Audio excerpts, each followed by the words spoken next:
I don't ever slow up, no I don't take shit.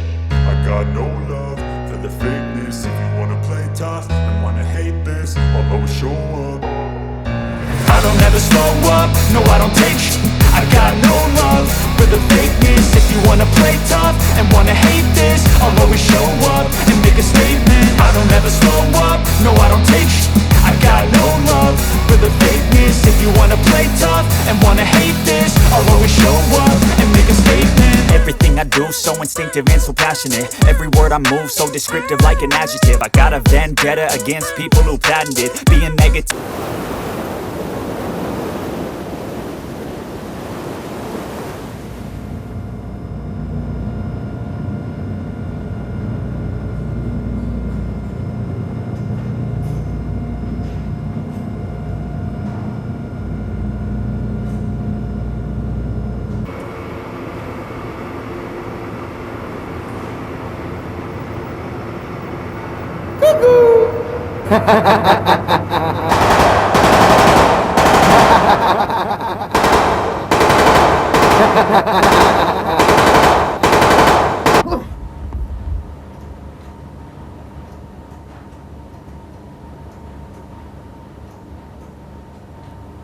Would you enter an enclosed space if you knew there was a madman there with a gun waiting to kill you? No, of course you wouldn't. Can you explain then why more than 200 of your fellow mariners each year enter enclosed spaces and die there, knowing that toxic gases may be present and that the atmosphere may not contain enough oxygen to support life? Both these conditions are just as lethal as a madman with a gun. You may not find an easy explanation, but we can. They invariably ignore the strict safety procedures which control such entries. Because enclosed spaces are dangerous spaces, these control procedures recognize only two types of entry. Entry for operational reasons, whether pre-planned or incidental, and emergency entry, when a life may be threatened.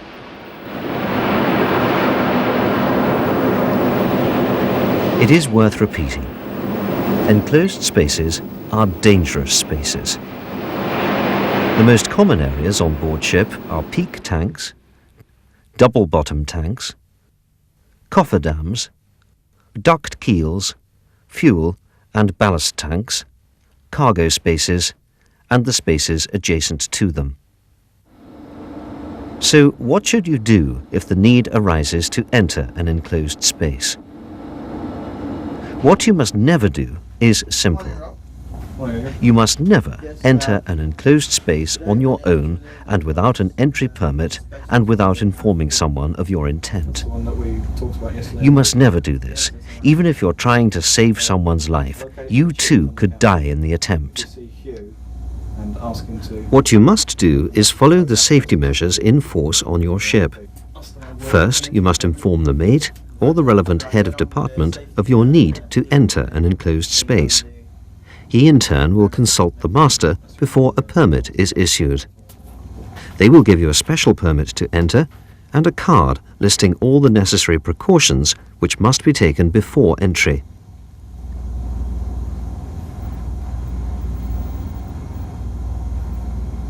They will also give you a checklist to tick off so that nothing is left to memory or chance. The next step is to open the enclosed space carefully, anticipating pressure or vapor surges.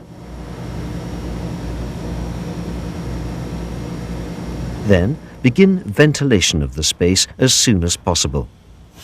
If you have one, an air mover can speed up the process.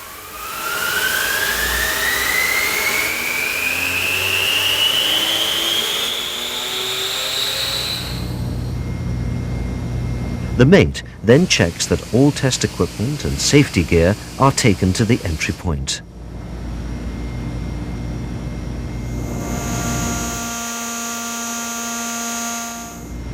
The standby breathing apparatus, harnesses, lifelines, lights, and other safety gear must be ready for use.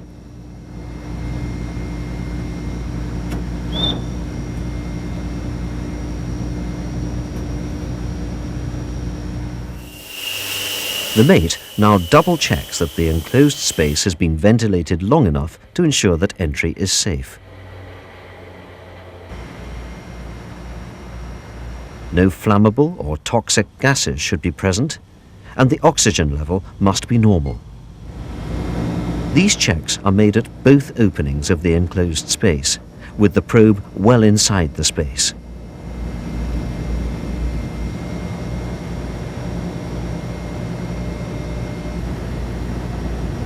Then a copy of the entry permit is posted near the entrance to show that an authorized entry is in progress. The items on the checklist are verified again, and a system of communication is arranged and tested.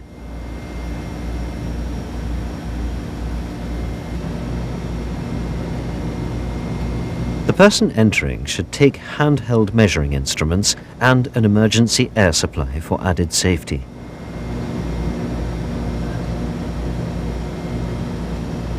Now that all the safety checks have been completed, the mate allows the entry to take place.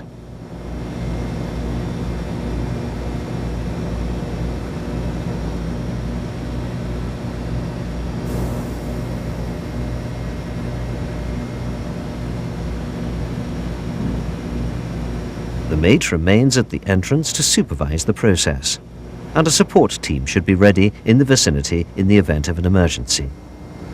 Hello, go ahead, you ready to ride? Everything's okay, yeah? The mate tests the communication system again and informs the master that an entry is underway. Control, how do you read? Yeah, that's Edgar in the half peak now at 10:37. I'll give you a call when he's out. Meanwhile, the ventilation must continue.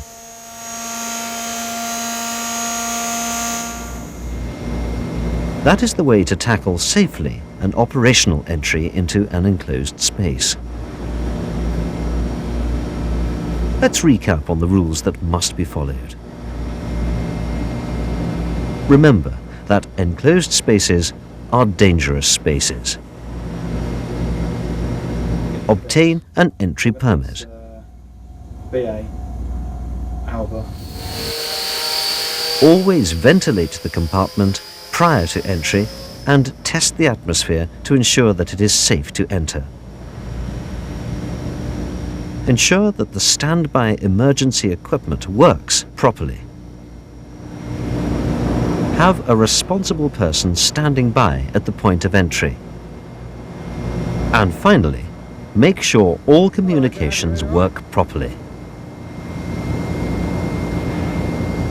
Everything's okay, yeah? Okay, that's fine, mate.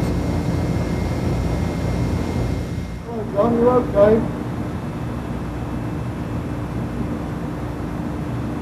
Hello, John. Hello, John, how have you been? There may be times when an emergency could arise during entry. In this case, the procedure to enter is controlled by different rules. Here, for instance, the responsible person at the entry point has tried to communicate with the man inside the tank. As he could get no reply, the assumption must be that an emergency has arisen. The man's life may be in danger. He does not go in to investigate. He raises the alarm and requests immediate assistance from the backup team. The ship's emergency response procedures swing into action.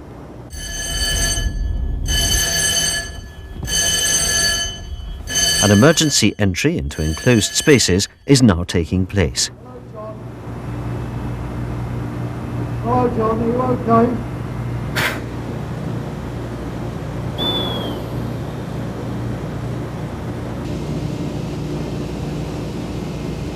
Two seafarers don self-contained breathing apparatus and check again that the cylinders are full, that the pressure is held in the system, that the whistle works, and that an adequate seal exists between the mask and the face.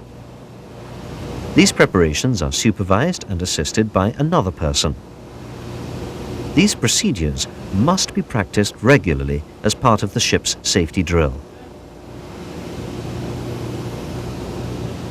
When the men are ready to enter, the officer at the entry point briefs them as to the situation and how they may find the victim as quickly as possible. I've lost radio contact with him, so we're going to have to effect a rescue. I don't know if he's hurt or what. In this case, a supply line to an electric lamp may guide them to his location. Follow the lead lamp down. He should be at the end of that. Right, okay.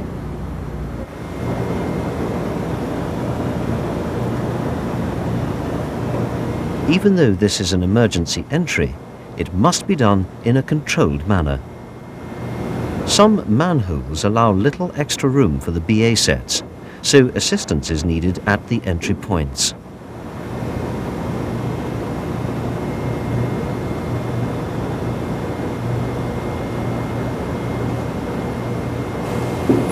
Once entry is made, the officer of the watch is notified.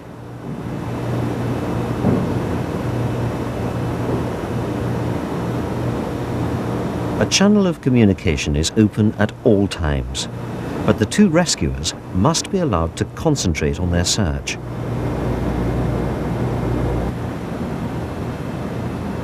Fortunately, in this case, the cause of the emergency was a slip and concussion.